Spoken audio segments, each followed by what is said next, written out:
अपने पैसे का काफी घमंड भी था, जैसा कि अक्सर लोगों को हो जाता है। एक दिन अपनी बड़ी महंगी वाली कार में कहीं जा रहे थे। कार में कोई एक ऑडियो चल रहा था जिस पर उन्होंने एक संत की वाणी सुनी।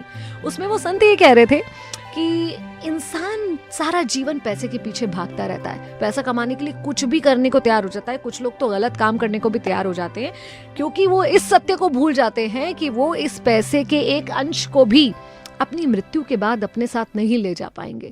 जीवन 4 दिन का है और उस 4 दिन के जीवन में पैसे की खातिर भाग दौड़ में बस लगे रहते। ये सुनकर ना इस अमीर साहब को बहुत गुस्सा आया, थोड़े अनॉय हो गए, थोड़ा सा उनको इरिटेशन हुआ। ये क्या बेकार की बातें कर रहे हैं। और उन्होंने कहा कि एक्चुअली ये संत महात्मा के पास खुद पैसे तो है नहीं, इसलिए पैसों के बारे में ऐसी उटपटांग बातें कर रहे हैं। लेकिन इस बात का चिंतन उनके दिमाग में रहा, एक टेंशन सा उनके दिमाग में रहा।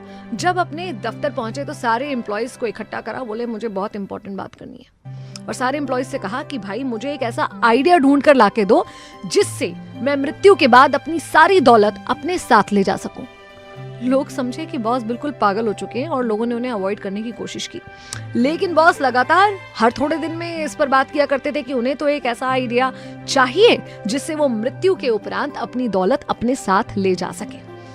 अचानक से एक दिन एक स्ट्रेंजर आता है, एक अनजान व्यक्ति उनसे मिलने की इच्छा जताता है। जब मिलता है तो कहता है कि मैंने सुना है कि आपको कोई ऐसा उपाय चाहिए जिससे मृत्यु उपरांत अपनी दौलत आप अपने साथ ले जा सके। इस आदमी की आंखों में चमक आ गई, बोले है क्या तुम्हारे पास ऐसा आइडिया? उसने कहा हाँ, एक लाजवाब आइडिया है मेरे पास।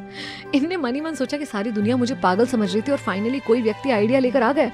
बहुत खुश हुए, बहुत उत्साहित थे, आइडिया सुनने के लिए बहुत उत्सुक थे। बोले फटाफट से मुझे बताओ कौन सा आइडिया है तुम्हारे पास। तो उन्होंने कहा कि आपने विदेश यात्रा करी है? बोले हाँ, लगभग सारे देशों की यात्रा करी, दुनिया का कोई ऐसा देश नहीं होगा जहां मैं नहीं गया।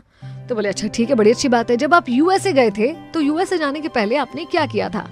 तो इन्होंने कहा कि मैंने अपनी करेंसी को कन्वर्ट किया था, भारतीय रुपए को अमेरिकन डॉलर में कन्वर्ट किया था। बोले अच्छा, आप यूके गए हो, यूके जाने के पहले क्या किया था? तो बोले उस समय मैंने अपने इंडियन रुपी को पाउंड में कन्वर्ट करा था। उन्होंने कहा बड़ी अच्छी बात है, अब बताइए कि आपने ये सब क्यों किया था? तो ये साहब मुस्कुराए, बोले आपको इतना भी नहीं पता क्या? वहां पर इंडियन रुपए की कोई वैल्यू नहीं है, वहां पर रुपया नहीं चलता। मेरे पैसे की कीमत वहां हो इसके लिए मैंने पैसे को वहां की करेंसी में कन्वर्ट करा। ये साहब मुस्कुराए और बोले बिल्कुल सही कह रहे हैं आप, और आप अब इस सत्य को जानते हैं कि एक ही तरह का पैसा हर जगह नहीं चलता। अब मृत्यु उपरांत आप जाना चाहते स्वर्ग में, है ना? बोले हाँ। तो बोले स्वर्ग की भी एक करेंसी है, स्वर्ग की करेंसी का नाम है पुण्य। अगर आप यहाँ रहते रहते अपने रुपए पैसे को स्वर्ग की करेंसी में कन्वर्ट कर लोगे तो आप यहाँ का रुपया वहां ले जा सकते हो।